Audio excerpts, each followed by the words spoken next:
Bloqué dans un lit depuis 2 ans par la maladie de Charcot, Alain est resté tout ce temps sans aucun soin dentaire, jusqu'au mois dernier, où son hôpital local a enfin découvert cette consultation spécialisée. Aujourd'hui, c'est le 2e rendez-vous.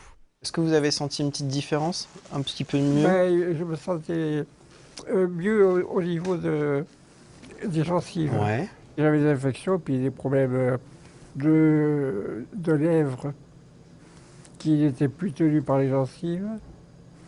Donc c'est un problème pour parler. Et puis, j'avais des douleurs pas permanentes, mais quand je parlais.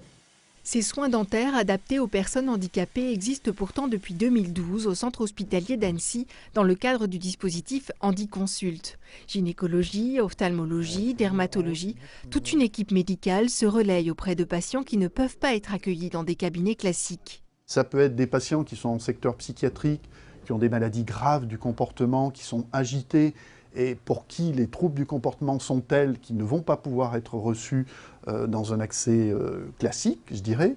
Ça peut être des patients du spectre autistique qui vont avoir besoin d'une préparation, de connaître les locaux, de connaître les gens qui vont les soigner. Ça peut être quelqu'un à l'autre bout de la vie qui a une maladie d'Alzheimer et pour qui la réalité n'est plus qu'un cauchemar et qui, dans ses contacts avec le milieu médical, perçoit des choses agressives, ce qui ne devrait pas être le cas.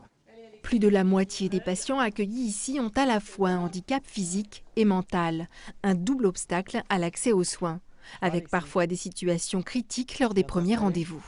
Il arrive qu'il y ait des abcès, des problèmes d'infection, des problèmes de parodontite, des dents complètement déchaussées qu'il faut extraire, beaucoup d'inconfort pour manger, parce que ces personnes, elles ne se plaignent pas, ou peu, on ne les comprend pas. Et donc c'est vraiment quand ça arrive à un stade où la personne ne peut plus s'alimenter que là on se préoccupe de savoir si on peut voir un dentiste, est-ce qu'il y a une structure qui peut accepter ces personnes. On lève un tout petit peu. Rien d'aussi grave pour Alexis qui a pu dire qu'il avait mal aux dents et dont le centre connaît HandiConsult depuis sa création. C'est une population qui est un peu difficile, là. C'est quelqu'un qui est très calme, mais c'est souvent pas le cas. Hein. C'est souvent des gens agités, donc là, c'est plus compliqué. Et les médecins de ville, c'est difficile pour eux. Pour nous, c'est une sécurité, c'est une bouffée d'oxygène, ce centre. Donc là, maintenant, c'est guéri. Tu n'auras plus mal aux dents. Tiens, tu me fais voir, mon... Les troubles autistiques de Rodrigue compliquent aussi beaucoup son suivi médical. La première fois qu'il est venu ici, c'était pour le dentiste. Aujourd'hui, il a accepté de revenir pour montrer ses boutons au dermatologue. Les réactions qu'il peut avoir, des fois, elles peuvent être disproportionnées et on ne sait pas comment il va réagir et on sait pas. Et c'est vrai que Rodrigue, il marche au feeling après, dès le début. Si ça passe pas dès le début, ça passera pas. Et c'est voilà. Et ici, tu trouves que le feeling, c'est plutôt bien avec les gens? Par rapport à... ça va. Ouais. Oui, ça va. Ah, on va y arriver, plus qu'un. Allez. Allez. Ah, tu bouges pas, hein. Ah, ça y est, il est parti. Il est parti, tu vois. T'as Il n'y a vu? plus rien. T'as vu? T'as rien senti?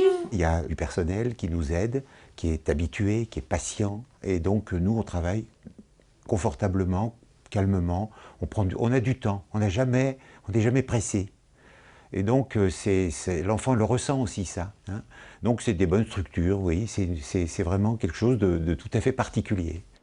Car le temps, c'est désormais un luxe à l'hôpital. Un luxe accordé à HandiConsult grâce à un financement hors norme. Ce dispositif est un dispositif où la notion de productivité, de rendement, de consultation rapide, de séjour échelonné n'a pas sa place.